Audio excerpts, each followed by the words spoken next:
Shalom saudara terkasih, sangat berbahagia dapat berjumpa dan bersekutu dengan Anda para pendengar. Amsal 12 ayat 24, tangan orang rajin memegang kekuasaan, tetapi kemalasan mengakibatkan kerja paksa. Saudara yang terkasih, tidak seorang pun manusia dalam dunia ini yang mau hidup dalam kegagalan, yang mau hidup dalam kehancuran.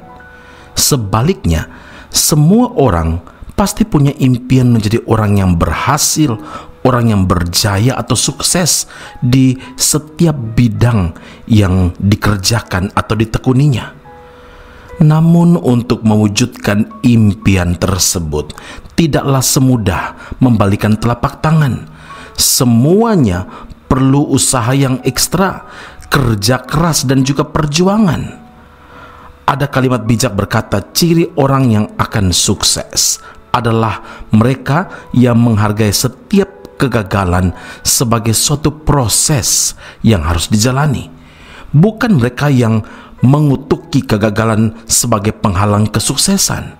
Saudara, bila orang ingin berjaya, ingin sukses, ingin berhasil, maka dia tidak boleh takut gagal dan jangan pernah takut untuk terus mencoba. Karena keberhasilan adalah sebuah perjalanan dan bukan tujuan akhir. Semakin besar tantangan, semakin besar cabaran yang menghadang, itu berarti semakin kita dibawa menuju kepada puncak. Belajar, terus bertumbuh, karena jalan yang paling sedikit cabarannya, jalan yang paling sedikit tantangannya adalah jalan seorang pecundang atau seorang loser, saudara. Ada beberapa hal yang harus diperhatikan yang seringkali itu menjadi penghambat bagi kita untuk mencapai impian kita. Yang pertama adalah keputusasaan. Firman Tuhan berkata dalam Ibrani 10 ayat yang ke-38, tetapi orangku yang benar akan hidup oleh iman, dan apabila ia mengundurkan diri, maka aku tidak berkenan kepadanya.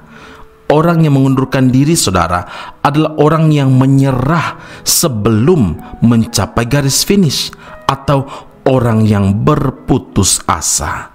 Saudaraku, keputusasaan seringkali menghampiri hidup seseorang ketika apa yang dilakukan selalu berujung pada kegagalan, sementara melihat orang lain tampak berhasil. Saat itulah timbul rasa kecewa dan akhirnya ia pun menjadi putus asa dan tidak mau mencoba lagi.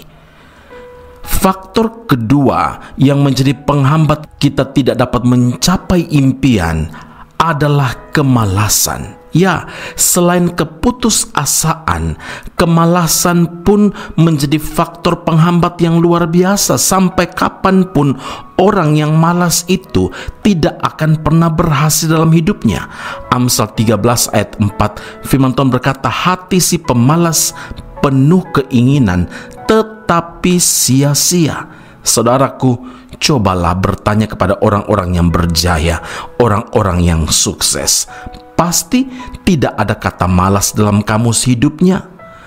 Ibrani 6 ayat 11 dan 12, supaya kamu masing-masing menunjukkan kesungguhan yang sama untuk menjadikan pengharapanmu suatu milik yang pasti sampai pada akhirnya, agar kamu jangan menjadi lamban, tetapi menjadi penurut-penurut mereka yang oleh iman dan kesabaran mendapat bagian dalam apa yang dijanjikan Allah. Karena itu ingatlah, jangan putus asa dan buanglah kemalasan, karena percayalah impian kita pasti akan terwujud, karena Tuhan campur tangan di dalamnya. Amin. Mari kita berdoa.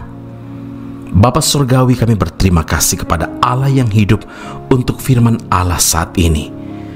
Penghambat kami dalam menggapai, dalam mencapai impian adalah keputusasaan dan kemalasan. Dua faktor yang kami pelajari hari ini, dan tentu ada berbagai macam hal yang menjadi penghambat. Tapi biarlah kemalasan dan keputusasaan mulai hari ini tidak menjadi bagian dalam hidup kami dan menghambat kami mencapai impian. Tentunya ada rancangan besar yang Tuhan sudah sediakan kepada setiap kami, dan kami yakin dan percaya kami dapat meraihnya kalau di sana tidak ada lagi keputusasaan dan tidak ada lagi kemalasan. Tetapi sebaliknya, hidup kami penuh pengharapan karena kami punya Tuhan Yesus. Hidup kami penuh dengan kerajinan dan kerja keras karena Tuhan turut campur tangan untuk mendatangkan kebaikan bagi setiap kami yang mengasihi akan Engkau. Semua ini kami percaya, kami terima di atas dasar kasih karunia Allah, perkenanan Tuhan kepada setiap kami yang hidup taat melakukan firman Allah. Semua hormat, puji, syukur, keagungan hanya bagi Allah yang hidup dalam Kristus Yesus Tuhan dan Juru Selamat kami.